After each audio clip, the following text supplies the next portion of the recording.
ठीक है जी।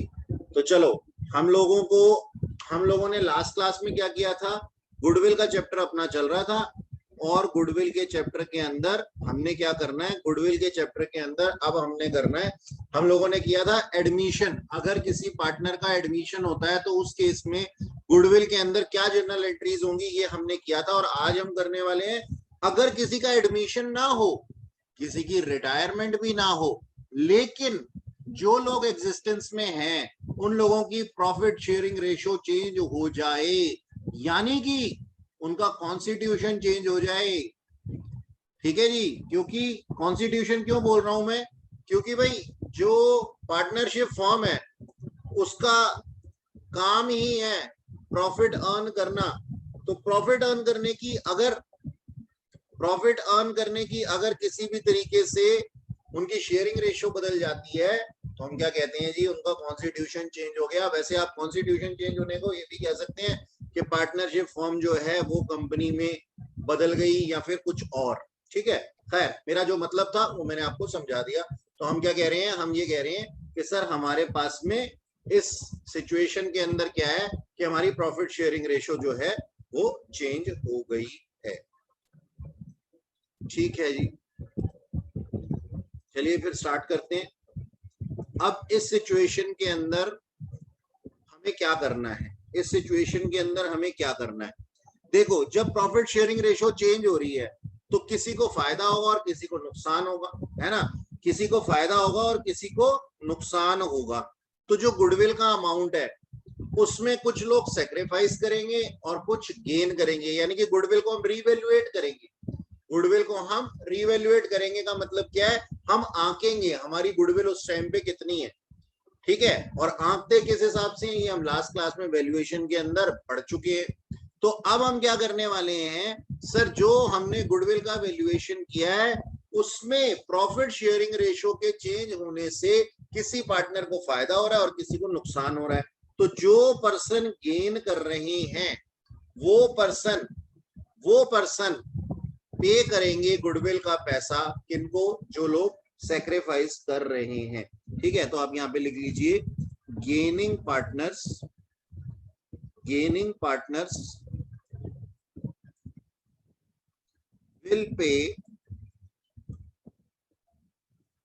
शेयर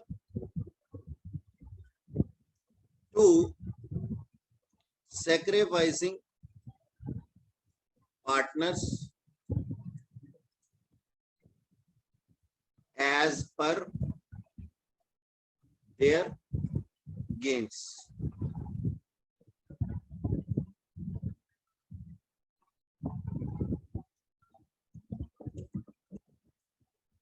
ठीक है जी, बस ये चीज याद रखना। अच्छा, जो पे कर रहा होता है उसका पार्टनर्स कैपिटल अकाउंट डेबिट हो जाता है। ठीक है जी, तो मैं यहाँ पे क्या लिखता हूं, partners capital account debit to partners capital account.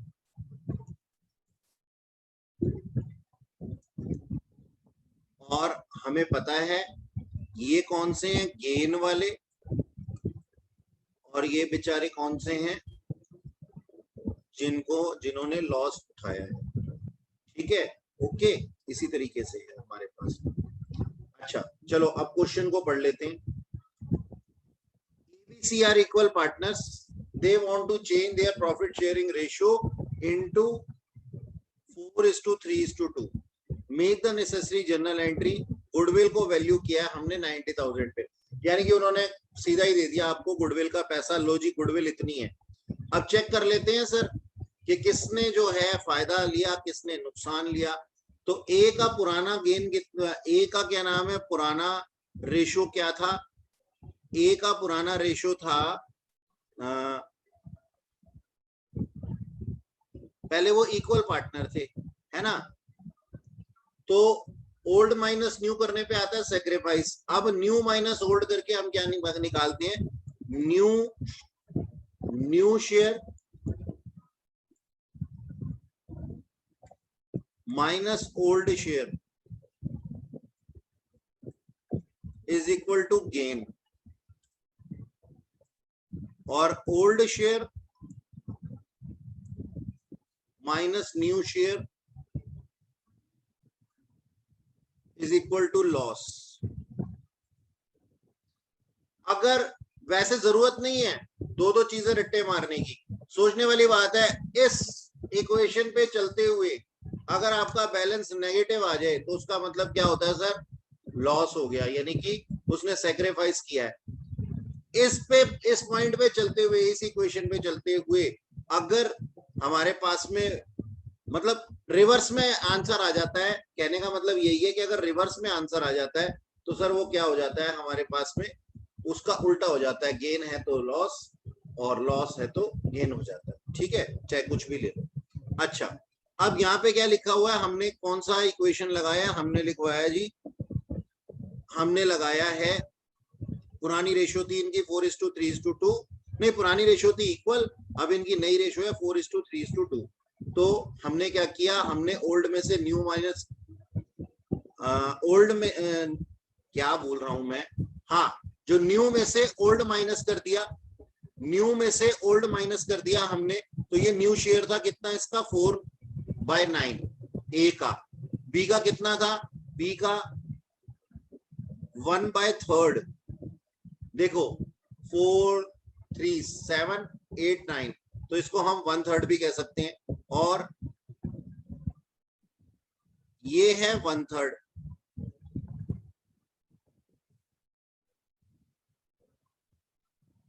एक इक्वेशन पे चलते हैं, इसको हटा, ठीक है, एक पे ही चलते हैं, न्यू माइनस ओल्ड। ठीक है, न्यू हमने किया, न्यू हमारे पास में कितना है 4/9 माइनस 1/3, और इसका था 3/9 माइनस 1/3, और यहाँ पे है 2/9 माइनस 1/3। ठीक है जी, अब इसको सॉल्व करके हमें पता लगता है कि ये जो है इसको गेन आ रही है, पॉजिटिव है इसलिए, इसको भी गेन आ रहे हैं क्योंकि पॉजिटिव है इसलिए, और ये लॉस में है यानी कि ये सैक्रिफाइस कर रहा है। ये क्या कर रहा है सर, सैक्रिफाइस कर रहा है। ठीक है, यहाँ पे 1/3 और 1/3 है, नहीं यहाँ पे no gain no loss, no gain no loss. Second partner 1/3 minus 1/3, no gain no loss. ठीक है, तो जितना इसने गेन किया उतना इसने सैक्रिफाइस किया। अब गेन किसने किया है सर, गेन किया है ए ने, तो ए पार्टी देगा, किसको देगा, सी को, सी को पार्टी मिलेगी, तो सी का कैपिटल क्या हो जाएगा, बढ़ जाएगा। कैपिटल बढ़ जाता है तो क्या हो जाता है, क्रेडिट, और कैपिटल कम हो जाता है पार्टी देने की वजह से तो क्या हो जाता है, डेबिट। ठीक है, ओके, किसी को कुछ पूछना तो नहीं है इस पॉइंट के अंदर, जल्दी से बता दो मेरे को, फटाफट से जल्दी से बता दो।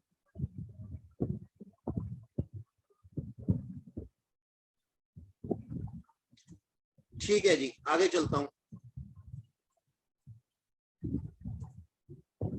नेक्स्ट दिया हुआ है हमारे को illustration number 8, ABC are partner sharing, ABC are in a partnership firm sharing profit and losses in the ratio of 4:3:3. They decided to change profit sharing ratio to 7:7:6. Old profit sharing ratio और new profit sharing ratio दोनों ही दी हुई थी। 20,000 इनकी goodwill value की गई है। Calculate the sacrificing and gaining, पुराने question जैसा ही क्वेश्चन है। ठीक है, आगे क्या लिखा हुआ है, आगे जर्नल एंट्री दी हुई है, पुराने क्वेश्चन जैसा ही क्वेश्चन है सर। ठीक है, इसके अंदर कुछ भी नया नहीं था। अच्छा, ABC and D are in partnership firm sharing profit and losses equally. They mutually agreed that change the profit sharing ratio into 3:3:2:2. Goodwill of the firm valued at 20,000. ठीक है, इसके अंदर भी कुछ नया नहीं है, बस चारों पार्टनर का ही दिया हुआ है हमारे पास में, और हम इसको कर सकते हैं। हमारा क्वेश्चन के अंदर बोला गया है कि ओल्ड का क्या नाम है, ए का गेन है, बी का गेन है, सी का लॉस है और डी का लॉस है। ऐसा हमने निकाल करके देखा, तब हमें पता लगा है। देखो जी कैसे, इनके ओल्ड शेयर क्या थे, इक्वल थे, सबके इक्वल थे, ठीक है, यानी कि 1/4। इक्वल का मतलब 1/4, 4 पार्टनर थे ना, और न्यू ये दिया हुआ है, न्यू दिया हुआ है 3:3:2:2। ओके, तो new share minus old share कर दीजिए सबके साथ में। इसका न्यू शेयर कितना है, 3/10, ठीक है जी। इसका है 3/10, इसका है कितना, सी का कितना है भाई, हमें शुरू से थोड़ी ना पता होता है कौन गेन करेगा कौन लॉस करेगा, ठीक है। इसका कितना है 2/6, 7, 8, 9, 10, 2/10 यानी कि 1/5, और इसका भी 2/10 यानी कि 1/5, ठीक है। सर आपकी आवाज फंस रही है। मेरी आवाज प्रॉपर नहीं आ रही है क्या, सभी के साथ में ऐसा सर है? आवाज कट रही है, नहीं आ रही, सर नहीं आ रही है, नहीं आ रही है। सर आपकी आवाज प्रॉपर नहीं आ रही है। मेरी आवाज प्रॉपर नहीं आ रही है? मेरे पास यहाँ कनेक्शन तो बिल्कुल सही आ रहा है।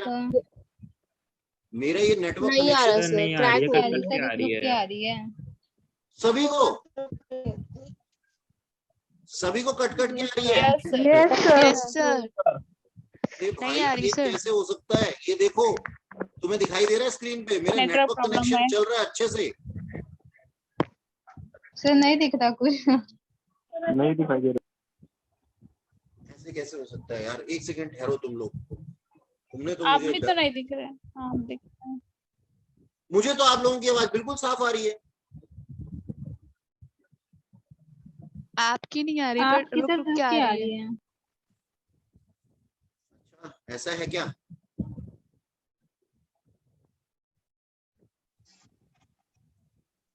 लोकेशन चेंज करूं?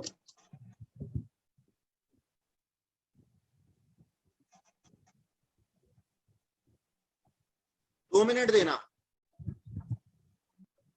कि उसका जो शेयर है वो दूसरे पर्सन को मिल जाता है। मानते हैं आप इस चीज को? बोलिए सब बच्चे, बताइए कि अगर कोई पर्सन रिटायर होकर के जा रहा होता है, या फिर कोई पर्सन जो है वो डेथ हो जाती है उसकी, तो उसका शेयर किसी और पार्टनर को मिल जाता है, तो बाकी पार्टनर्स क्या हो जाते हैं, बाकी पार्टनर्स गेनिंग पार्टनर्स हो जाते हैं, बाकी पार्टनर गेनिंग पार्टनर हो जाते हैं। और आप इस तरीके से याद रख सकते हैं इस चीज को, अगर कोई पर्सन रिटायरमेंट लेकर के जा रहा होता है, अगर कोई पर्सन रिटायरमेंट लेकर के जा रहा होता है, तो उस केस में हम उसको फेयरवेल देते हैं ना, फेयरवेल देते हैं यानी कि पार्टी देते हैं, है ना। तो अब सोच करके देखो, एक रिटायरिंग पार्टनर है और एक रिमेनिंग पार्टनर है, रिमेनिंग पार्टनर है, ठीक है जी। रिटायरिंग पार्टनर क्या कर रहा है सर, सेक्रीफाइस कर रहा है, चाहे रिटायरिंग हो चाहे डेथ हो, क्या नाम है, डिसीज पार्टनर हो, वो सेक्रीफाइस कर रहा है, और रिमेनिंग पार्टनर्स को उसका शेयर मिल रहा है, तो वो गेन कर रहे हैं। तो बस अब होगा क्या, जनरल रूल चलेगा, जो सर गेन कर रहा है उसकी कैपिटल कम हो जाएगी, और जो सेक्रीफाइस कर रहा है उसको ये पार्टी मिलेगी, यानी कि उसकी कैपिटल बढ़ जाएगी। जिसकी कैपिटल बढ़ जाती है वो क्रेडिट हो जाती है, जिसकी कैपिटल घट जाती है वो डेबिट हो जाती है। बात समझ में आई? यही रूल चलेगा हर जगह पे, ठीक है। आइए इसको देख लेते हैं एक एग्जांपल के अंदर। हमारे पास में क्या था, ए बी सी जो थे वो इक्वल पार्टनर थे, और सी रिटायर हो गया, सी रिटायर हो गया तो उसका पार्टनर का शेयर किसी और पर्सन को मिल गया, उसने सेक्रीफाइस कर दिया होगा, उसने सेक्रीफाइस हो गया, उसकी तरफ से सेक्रीफाइस हो गया। अब गुडविल उस टाइम पे कंसीडर की गई थी कितनी, 90,000 रुपीज गुडविल कंसीडर की गई थी 90,000 रुपीज। तो हमें करना क्या है, इस 90,000 रुपीज में बस ये चेक करना है कि सी का सेक्रीफाइस कितना है, और बाकी जो पार्टनर हैं ए एंड बी उनका गेन कितना है। जो गेन कर रहे हैं उनका कैपिटल अकाउंट डेबिट हो जाएगा, जो सेक्रीफाइस कर रहे हैं उसका क्रेडिट हो जाएगा। सिंपल है, यानी कि 15-15 हजार रुपए इकट्ठा करके ए और बी किसको दे देंगे, सी को दे देंगे। सर क्या ये जरूरी है कि सारा का सारा जो है इनमें इक्वली डिस्ट्रीब्यूट हो? नहीं, जरूरी नहीं है, लेकिन अगर मान लो सी के जाने पे सारा का सारा शेयर सी का ए को मिल जाता है, तो उस केस में ए का कैपिटल अकाउंट डेबिट होगा और सी का सिर्फ कैपिटल अकाउंट क्रेडिट होगा। यानी कि बात सिर्फ एक रखनी है अपने दिमाग में, बात सिर्फ एक रखनी है कि कौन गेनिंग पार्टनर है, कौन सैक्रिफाइसिंग पार्टनर है। सिंपल सी चीज है, सैक्रिफाइसिंग पार्टनर क्रेडिट हो जाएगा और गेनिंग पार्टनर डेबिट हो जाएगा हर जगह पे, चाहे वो एडमिशन हो, चाहे रिटायरमेंट हो, चाहे change in profit sharing ratio हो, दैट्स इट। ठीक है जी। अच्छा, अब यहां पे एक क्वेश्चन दिया हुआ है, यहां पे एक क्वेश्चन दिया हुआ है, ये क्वेश्चन पढ़ेंगे जी और सारे ही पढ़ेंगे। ठीक, देखो ए बी सी पार्टनर थे और वो प्रॉफिट शेयरिंग रेशियो थी इनकी 3:4:3। The account of firm made as on 31st March every year. Partnership deed on the retirement of goodwill, on the retirement of partner, the goodwill of the firm valued at 3-year purchase of the average profit for past 4 year up to the date of retirement after deducting interest at the rate 12% per annum. ठीक है जी, उसका rate दिया हुआ है हमारे पास में, कितना interest, उसका रेट ऑफ इंटरेस्ट दिया हुआ है हमारे को 12%। ठीक है जी। अच्छा, on capital employed and the remuneration of ₹2,000 per month to each partner, यानी कि इंटरेस्ट ऑन कैपिटल मिलेगा एक तो, ठीक है जी 12%, और साथ में क्या मिलेगा जी 2,000 रुपए महीना सैलरी मिलेगी। सैलरी यानी कि रेम्युनरेशन यानी कि सैलरी मिलेगी। ऑन 1 April 2020 ए जो है, मिस्टर ए जो है वो रिटायर हो रहे हैं और it was agreed that his retirement to adjust the goodwill in the capital account without showing any amount of the goodwill in balance sheet, यानी कि इसका बैलेंस शीट पे कोई फर्क नहीं पड़ेगा, उनके पार्टनर्स कैपिटल अकाउंट से ही एंट्री होगी। और साथ में ये बोला गया कि जो फर्म की कैपिटल है, कैपिटल एम्प्लॉयड यानी कि टोटल फर्म की कैपिटल है, वो कितनी रहेगी 6,50,000 रुपए रहेगी। बी और C were continue the partnership sharing profit and losses equally. उनकी नई प्रॉफिट शेयरिंग रेशियो क्या है सर, इक्वल है, यानी कि 1:1 है। किसकी रिटायरमेंट के बाद, ए की रिटायरमेंट के बाद में। अब उनके पास्ट ईयर्स के प्रॉफिट ये दिए हुए हैं हमारे को 2,60, 2,75, 2,65 और 2,80। और आपसे बोला गया है कि एडजस्टमेंट करो जी हमारी गुडविल का, compute the value of goodwill and show the adjustment in the books of firm. ठीक है, हमने गुडविल की वैल्यू निकाल ली। गुडविल की वैल्यू निकालने के लिए हमने चारों साल के प्रॉफिट्स को एवरेज कर लिया। 4 से हमारे पास कितना आ गया, 2,70,000 आ गया। ठीक है जी, 2,70,000 हमारे एवरेज प्रॉफिट आ गए। अब एवरेज प्रॉफिट आ गए हैं, हम चाहें तो नंबर ऑफ ईयर परचेज से इसको मल्टीप्लाई करके गुडविल निकाल सकते हैं, लेकिन हम ऐसा करेंगे नहीं, क्योंकि हमारे को क्वेश्चन में दिया हुआ था कि सर हमारे को इंटरेस्ट ऑन कैपिटल भी लेना है, इंटरेस्ट ऑन कैपिटल भी लेना है और सैलरी भी देनी है पार्टनर्स को। इंटरेस्ट ऑन कैपिटल कितना था सर, 12% था, जो कि 78,000 बन जाता है टोटल।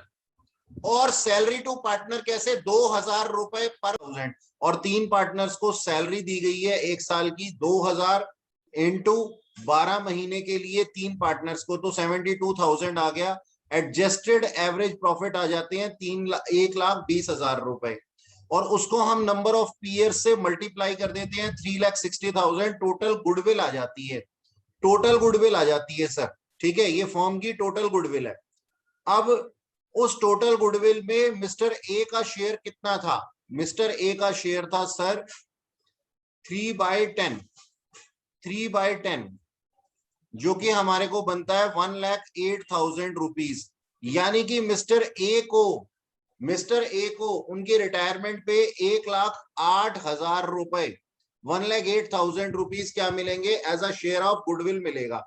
अब बात है ये कि देगा कौन, तो देंगे गेनिंग पार्टनर्स, और गेनिंग पार्टनर हमारे पास में कौन थे जो हम निकाल सकते हैं शेयरिंग रेशियो से। ठीक है, जैसा कि अभी थोड़ी देर पहले मैंने बताया था तो हमारी एंट्री क्या हो जाएगी, बी और सी के कैपिटल अकाउंट डेबिट हो जाएंगे और मिस्टर ए का अकाउंट क्रेडिट हो जाएगा। ठीक है, किस रेशो में ये देंगे इनको, जो उनकी गेनिंग रेशो होगी, यानी कि इन दोनों की ये क्या है, बी और सी की, बी और सी की ये गेनिंग रेशो है। इन्होंने इतना गेन किया है, जितना पार्ट उन्होंने गेन किया है उतना ही सैक्रिफाइस किया था किसने, मिस्टर ए ने, और उनको उनके सैक्रिफाइसिंग शेयर के हिसाब से उनका अमाउंट ऑफ गुडविल मिल जाएगा और वो अपने घर चले जाएंगे। ठीक है जी, नेक्स्ट क्वेश्चन हमारे पास में दिया हुआ है,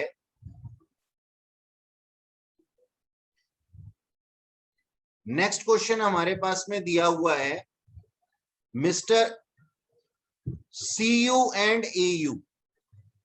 सीयू और एयू जो थे वो पार्टनरशिप फॉर्म में थे, जिनकी की प्रॉफिट शेयरिंग रेशियो थी 5:3, और इसके बाद में इन्होंने डिसाइड किया कि एजी को एज अ पार्टनर एडमिट किया जाएगा।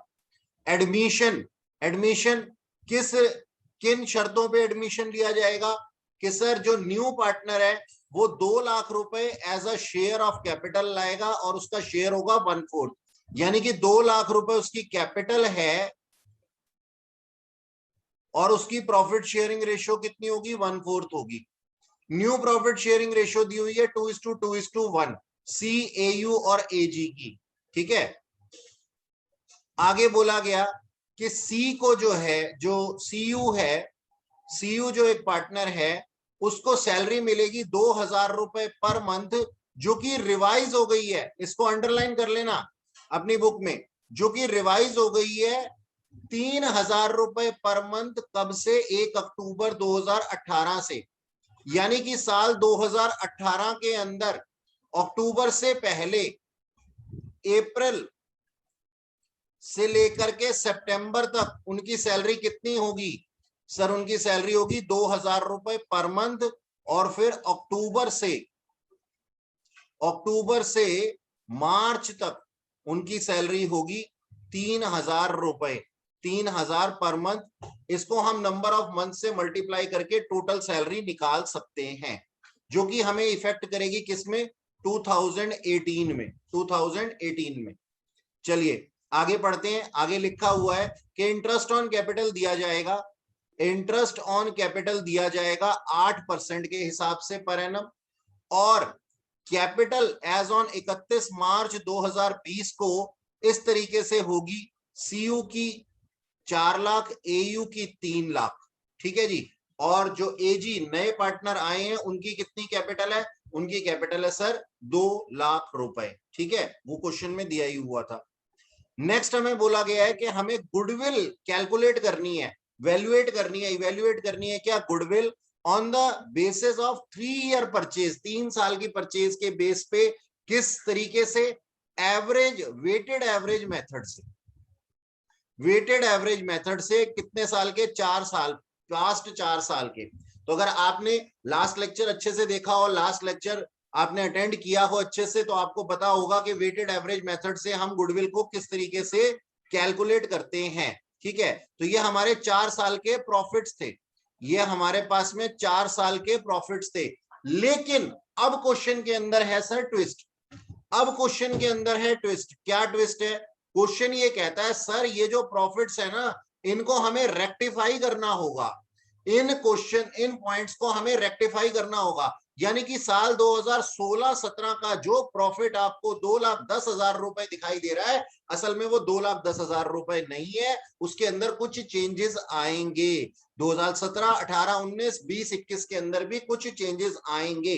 ये चेंजेस किस तरीके से आएंगे, ये लिखा हुआ है। उन्होंने क्या बोला है कि ऊपर हमने कुछ प्रॉफिट्स कमाए हैं और उस प्रॉफिट्स को कुछ रेक्टिफिकेशंस की जरूरत है। क्या रेक्टिफिकेशंस हैं, आइए देख लेते हैं।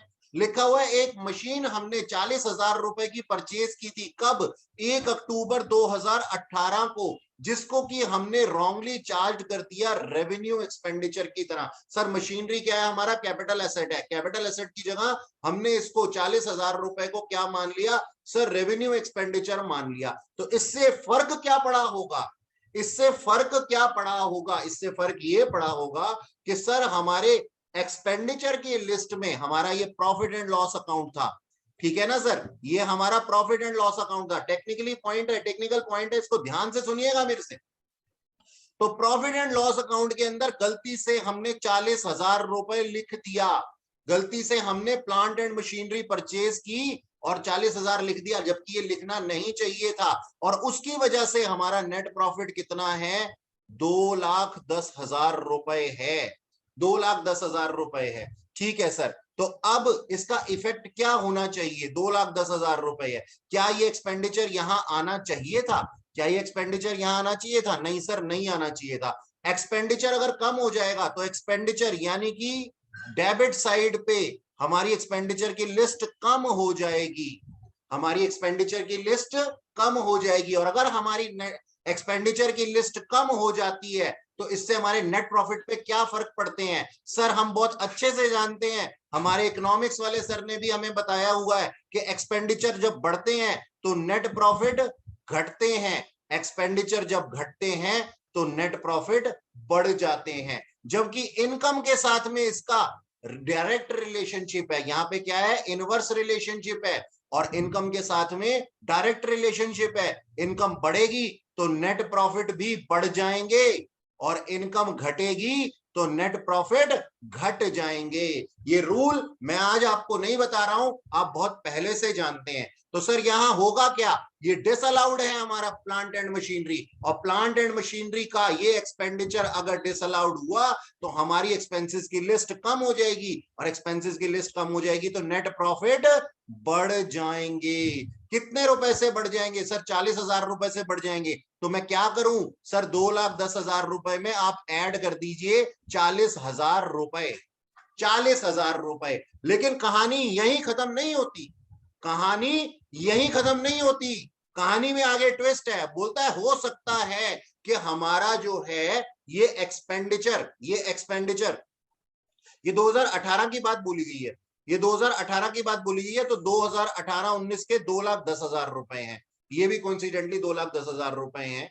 ठीक है, मैं यहाँ पे ऊपर वाले 2,10,000 रुपए को देख बैठा था, लेकिन हमारा आंसर गलत नहीं हुआ है। ओके चलिए आगे चलते हैं।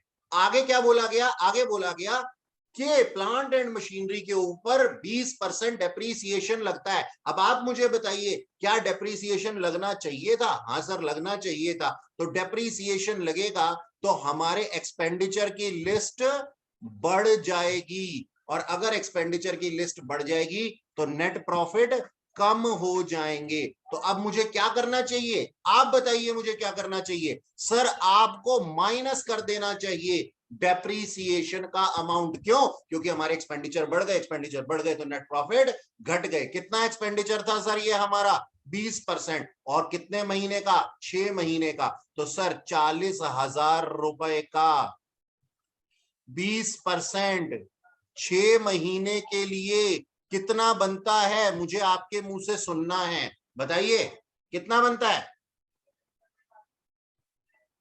बोलो बच्चों।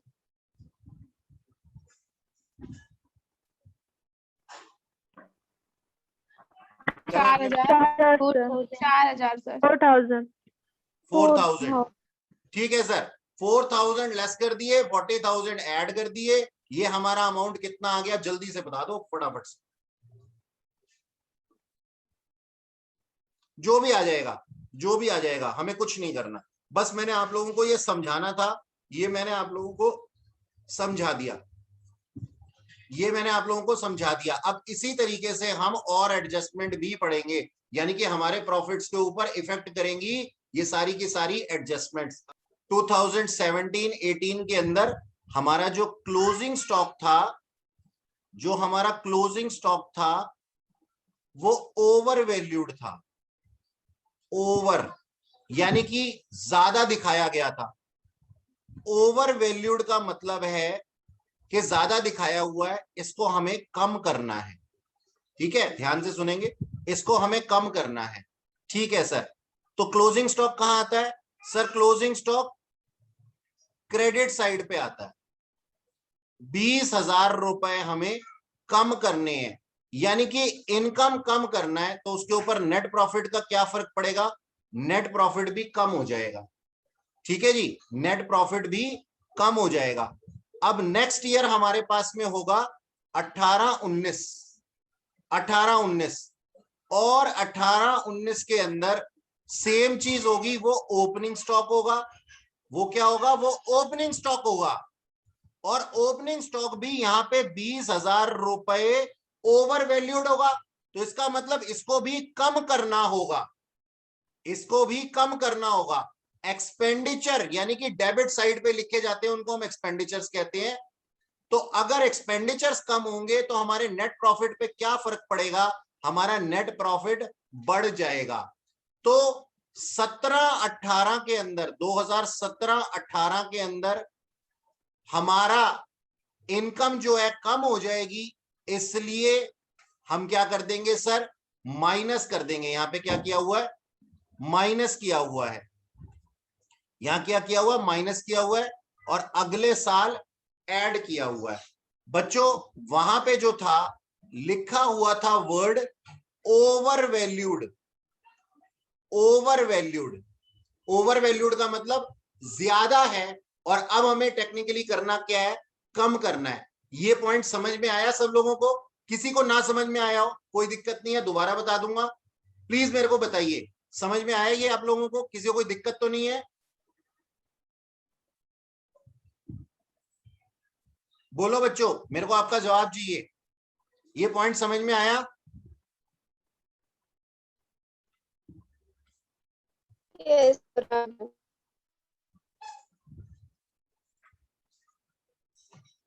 ठीक है जी, नेक्स्ट पॉइंट पढ़ते हैं। एक सेकेंड, एक चैट है, ये ऐसे लिखा है, चलिए। अच्छा, D point, debtor as on 31 March 2020 included bad debts 5800। Bad debts क्या होते हैं सर? बेड डेट्स हमारे लॉसेस होते हैं। लॉसेस इंक्रीज हो जाएंगे, लॉसेस इंक्रीज हो जाएंगे तो उससे क्या फर्क पड़ जाएगा? हमारे प्रॉफिट्स जो हैं वो कम हो जाएंगे, वो कम हो जाएंगे। तो इस साल के लिए हमने प्रॉफिट्स को क्या कर दिया सर? कम कर दिया, 5800 रुपीज। बस, आगे और कुछ नहीं लिखा। आगे लिखा हुआ है कि एयू अपना जो शेयर है गुडविल का वो कैश में लेकर के आया है। अब बच्चों जरा देखना ध्यान से, ओपनिंग में हमने ये सारे के सारे बैलेंस लिख दिए जो हमें क्वेश्चन में गिवन थे। ठीक है जी, हमने सबको सैलरी दी, हमने सैलरी दी किसको? सीयू को, हर साल 12,000 इंटू 2,000 इंटू 12, अगले साल फिर 2,000 इंटू 12, फिर 30,000। ये 30,000 कैसे आया? जैसे मैंने शुरुआत में बताया था कि उसको सैलरी कितनी मिलेगी, ये वाला पॉइंट, ये वाला पॉइंट, इसके हिसाब से सैलरी कितनी आ जाएगी? 30,000 रुपीज आ जानी चाहिए। 30,000 रुपीज यहां पे लिखी हुई है। और नेक्स्ट ईयर उसकी सैलरी कितनी है? 3,000 पर मंथ है, यानी कि 36,000। इंटरेस्ट ऑन कैपिटल दिए गए 56,000, 56,000, 56,000 और 56,000। ठीक है, जितनी भी कैपिटल है उसके हिसाब से आप निकाल सकते हैं। और मशीनरी को हमने क्या कर दिया? यहां पे ऐड कर दिया मशीनरी की वैल्यू को, और उसकी डेप्रीसिएशन को हमने माइनस कर दिया। ओवर वैल्यूएशन ऑफ स्टॉक को अभी अभी कंसीडर किया हमने। एक पॉइंट दिया हुआ है यहां पे, loss by fire. There was a loss by fire amounted to rupees 10,000 in 2016 and 17 which was not considered in trading account but correctly debited in P&L account। Sir ये हमारा ट्रेडिंग अकाउंट होता है, ये हमारा P&L अकाउंट है। P&L account के अंदर अब लॉस बाय फायर का हम क्या करते हैं? लॉस बाय फायर को सर हम रिकॉर्ड कर लेते हैं ट्रेडिंग की डेबिट साइड पे, और P&L ट्रेडिंग की क्रेडिट साइड पे, और P&L की डेबिट साइड पे। यहां पे ये आने चाहिए। ठीक है सर, ये हम लोगों ने फाइनल अकाउंट के अंदर किया हुआ है, हमें मालूम है लॉस बाय फायर का ये पॉइंट। अब यहां पे क्या कहता है? यहां पे ये बोला गया है कि 10,000 रुपए हमने P&L के अंदर तो कंसीडर कर लिए, लेकिन ट्रेडिंग के अंदर हमने कंसीडर नहीं किए। ट्रेडिंग के अंदर ये कहां लिखे जाते हैं सर? क्रेडिट साइड पे, यानी कि इनकम साइड पे। अगर मान लो मैं ये मानता हूं कि इनकम बढ़ रही है 10,000 रुपए से, क्रेडिट में लिख रहा हूं ना, रिकॉर्ड कर रहा हूं, तो बढ़ जाएगी। तो नेट प्रॉफिट के ऊपर क्या फर्क पड़ेंगे, या ग्रॉस प्रॉफिट कह लो, जो भी मर्जी कह लो सर, इससे फर्क ये पड़ेगा कि मेरे प्रॉफिट्स बढ़ जाएंगे। तो 10,000 मैं क्या कर दूंगा, ऐड कर दूंगा, 10,000 में ऐड कर दूंगा उस साल के प्रॉफिट्स में। तो देखो, कहने को ये लॉस बाय फायर है, लेकिन ऐड हुआ है। क्यों हुआ है ये मैंने समझा दिया। बैड डेट्स राइट ऑफ किए थे हमने, लिखना भूल गए थे, माइनस कर दिया हमने, हमारे नेट प्रॉफिट कम हो जाएंगे। अब सब कुछ एडजस्ट करने के बाद 1,40,000, 1,60,000, 1,80,000 और 2 लाख रुपए हमारे प्रॉफिट्स आ जाते हैं। एडजस्टेड प्रॉफिट्स हैं ये। इनको हमने वेट दे दिया 1, 2, 3 और 4। 4 वेट किसको देना है, जो अभी अभी करंटली सबसे करीब था, जो हमारे उससे दूसरे आगे जो था उसको और कम। ये बात मैंने बताई हुई है कि वेट किस तरीके से देते हैं।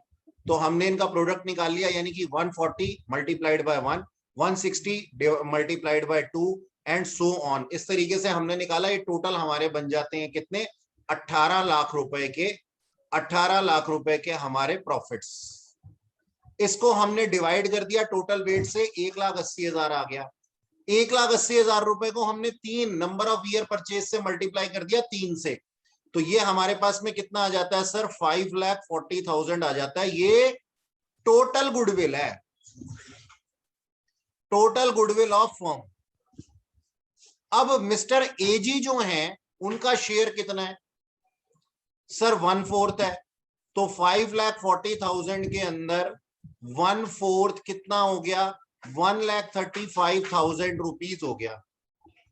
1,35,000 मिस्टर एजी जो हैं वो ले करके आएंगे, मिस्टर एजी ले करके आएंगे, ठीक है ना। किसके लिए, सेक्रीफाइसिंग पार्टनर्स के लिए। अब सेक्रीफाइसिंग पार्टनर कितना सेक्रीफाइस कर रहे हैं, वो यहाँ पे वर्किंग नोट के अंदर दिया हुआ है।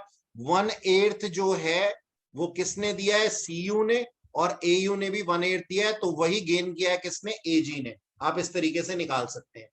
अच्छा ठीक है सर, हम निकाल लेंगे। और हमारे पास में अब जर्नल एंट्री क्या होगी। याद है लास्ट क्लास के अंदर मैंने बताया था कि 12th क्लास में हम क्या करते थे, जर्नल एंट्री किसी भी पर्सन के आने पे और कैश में प्रीमियम लाने पे, bank account debit to AG's account, to AG's capital account, to premium for goodwill, premium for goodwill. ये लिखना मत अभी, ये 12th में लिखते थे, ये मैं बता रहा हूं, ठीक है। कितना, 2 लाख रुपए तो सर वो कैपिटल में लेके आए थे भाई साहब, और इनका शेयर कितना बना था, 1,35,000। 1,35,000 वो प्रीमियम फॉर गुडविल में लेकर के आए हैं। तो टोटल 3,35,000।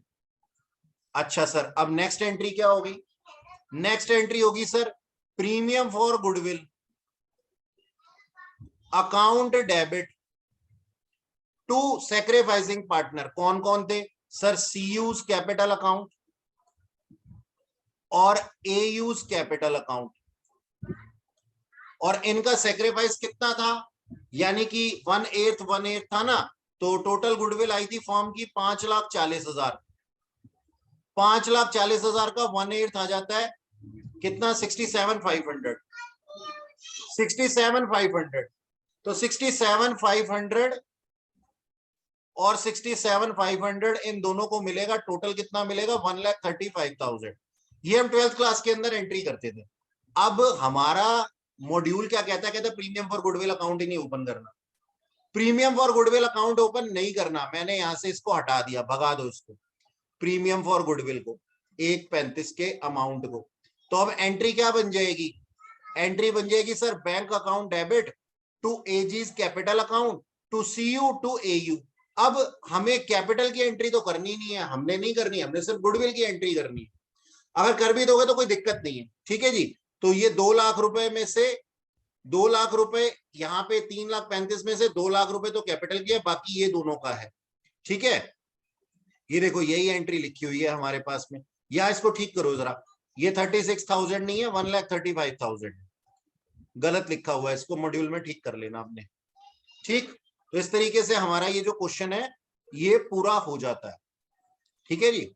और आगे ये आपके पास में अनसॉल्व क्वेश्चन दिए हुए, अनसॉल्व क्या उसका भी सोल्यूशन गिवन है, तो आप लोग इसकी प्रैक्टिस कीजिए और नेक्स्ट क्लास में न्यू चैप्टर करेंगे हम, admission of partner. Till then keep learning, bye bye.